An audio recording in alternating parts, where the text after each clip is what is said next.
Hey everybody, back in the shop. Just another day trying to knock things off the list. So a few things I want to do today. I only have about an hour, maybe two to work on this. I want to go ahead and get the power steering line with the new O-rings in it tightened up, maybe some ATF in the power steering pump. I want to get my main battery harness for the Holley Terminator fed through the harness hole. And I'm gonna run it up here. There's one ground wire here, but I'm gonna run that harness down here to where the battery's gonna go. Have that laid kind of roughly in place where I want it. And then, I also wanna get the radiator set in so I can mock up building some tabs to hold the radiator in place and figure out what hoses I'm gonna use. So yeah, anyways, I'm gonna get to doing that. All right, went ahead and got this power steering line all done. Everything's tightened up. Full of fluid. Still will have to purge it. I'll have to jack up the front end and turn the steering wheel each way, fire it up, turn the steering wheel each way again. That's the best way I've learned to get the air out of it and make it operate properly. Yeah, so that's done. Now I want to get that main harness stubbed into the cab for the power for the ECU. All right, looks like a mess, but I got all the wiring plugged into the computer. I'll get that tucked under the dash, and then that'll let me figure out how to tie them wires up underneath. But the power cable comes up right here. I'm gonna tie it in against the catch can. It'll go through that. It'll get clamped, go through underneath here into the battery. So I can shorten that, put the terminal ends on it when I get the battery in place. But I'm gonna try getting that ECU slid into its home. All right, so I got the computer slid up into place. Still need to build something to be able to secure it and hold it up, but I'm gonna go ahead and roll this harness, all the harnesses up, tuck them up where they won't get bumped, damaged or anything by feet and dashboard and all that. So I'll show you what I do when I'm done. All right, got that wiring rolled in coils, kind of zip tied up out of the way. That stuff will get held up by this panel that sits under here, so hopefully nobody's kicking it with their feet. But it's also flexible. I'm not overly concerned. I just don't want them jerking on the wiring. So it's pretty well tied up. This is all the wiring that has to go to a good ground, ignition, power, such like that, tranny and engine side. So I'll get that figured out here in a bit or another day. I might run the cable that goes from that up to the 5-inch Holley dash. So we might look into getting that cable ran. All right, got the 5-inch dash hooked up with the GPS and the cable. Just have that wiring tied up for now right there. It's plugged in there. This GPS, I went ahead and just mounted on this A-pillar here. That'll do for now. This does have vehicle speed, just needs to be calibrated, so I figured I'd use that to get it close. I just noticed I had a big puddle down there, so I gotta figure out where this thing's leaking. All right, got sidetracked. Obviously you can see a big puddle of ATF down there. The back O-ring got pinched somehow or whatever, I messed up. Anyways, got that fixed, new O-ring, and the leak is stopped, so I gotta throw a stop pad down there. But I'm gonna start with, after I do that, get new rubbers down here so I can get a radiator set in place. That one right there. All right, new rubber isolators. Go ahead and throw this dang radiator in.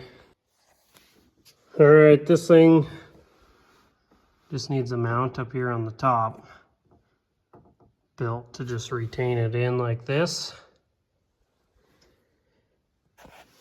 Sits dang near perfect. So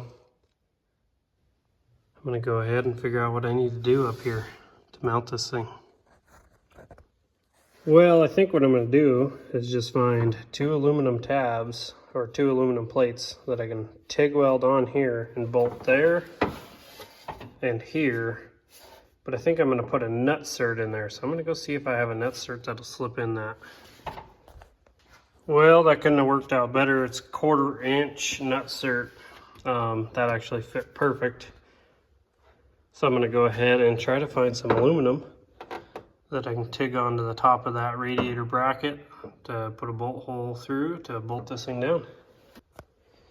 All right, I think this is all I'm gonna do for now is just these 2 tabs. I'm gonna TIG weld it on top and bottom, and that should hold this radiator in place and be just fine. I'll actually probably end up raising this up a little bit and putting a little piece of rubber underneath here. I think that'll work just fine. All right, I'm just gonna set up my TIG welder. That's the settings I kind of was at for the last set of aluminum things I was welding. So I'll go ahead and hold this radiator up here and I'll go ahead and TIG it up. All right, so I went ahead and got my tabs welded up here on the radiator. It's solid, bolts are tightened down. That thing should not go anywhere. It's resting perfectly in them rubber radiator isolators. But right now, I'm working on my fan relay and my fuel pump relay, getting them wired in to that terminal block over there. So I'm going to send this leg of red and this leg of red, which I'll do separate, and then I'll feed loom over top of everything. But anyways, I want to get those landed in that terminal block that's fused, and that way it has main power to here, and the ECU is just controlling the ground power on the fans and the power for the relay trigger on the fuel pump. All right, got this wiring cleaned up, loomed. I'll explain this stuff in a second, even though I gotta pull one wire all the way back. But I got this like boat terminal block that'll be fused, has a nice little cover. Anyways, my first one's for fuel pump, third one down's for fan. Just kind of have stuff labeled with their generic stickers, but I understand. So those will have power once I land 12 volt down onto that terminal from the battery.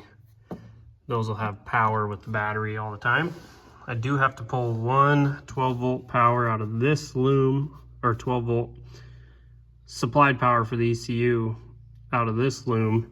I'm gonna land it on that lug because that'll be tied directly to the battery as well. So that'll clean up that harness. Back over here, I got this green wire, which is 12 volt supplied power, which can supply a pump up to 15 amps, but I'm just gonna tie it into this green wire. And that's the signal to turn the relay on. My main power's in here. This is the outgoing. This outgoing will get jumped to this gray wire right here. And that goes back to the fuel pump. So those are simple as just getting tied together. This one gets the power from the Holly. And this red is what I have to pull all the way back out. Nothing's tied in there, it's just floating. So I'll get that pulled all the way out. This is tack output. I don't plan on using it. It'll probably just get cut. All right, I landed that 12 volt constant power onto the bottom of that terminal block where I'll tie in the battery power. I'm gonna go over here and clean up the fuel pump relay wiring real quick. All right, I got a lot of this simplified. fuel pump still hanging out. This is the ground. This is fan signal ground. So that'll go to the input output harness that's over there. So I'll loom another set of wires all the way over. And I'll get that all actually stubbed over here. I don't know what I'll use in it besides the fan, because the alternator I'll probably just use 12 volt keyed power on. So it'll run up here, go inside the cab, go to the fuse block, something. So that way I don't have to take up an input or an output just for the alternator. I do need to get some bigger gauge wire. I gotta run this all the way to the starter. This one too, solenoid. And this is ignition, key on power for like what would be the distributor. And I'll have that wired in somewhere there too. And this wire I'll try to use for something on the Holly to control it, but we'll see. I don't know yet. All right, here's the input output harness. Working on getting it in this nice loom and fiber taped. And then I'll get it plugged in, ran up here and across, and then see how far it gets. Might have to add a splice into it. All right, I got the fan wired in. Grounded out here, sanded the paint off. It's tied into the relay. This is just another input. I think I'm gonna turn that into a two-step later, but right now I don't need it. But I got the input output connector or wiring ran all the way here. All right, I spent some time. I got the O2 sensor in, tightened up. Have the wiring in here, kind of zip tied up out of the way, so nothing will hit the header. I also went down there and see if we can focus it. Got the crank sensor connector plugged in from underneath, so I'm ready to put a starter in place, but I want to get battery set in so I can build a cable, get the cable hooked up before the battery's up into place, because the headers make that a little on the tight side. But anyways, that'll probably be it for tonight. Made good progress. Radiator secured, mounted. 90% of the wiring's hooked up. Just need battery cables built, and main power ran from the battery. I'll do it off of that terminal over to some wires here, one to the starter solenoid, and a few others I have to get ran. Just key, ignition, power stuff.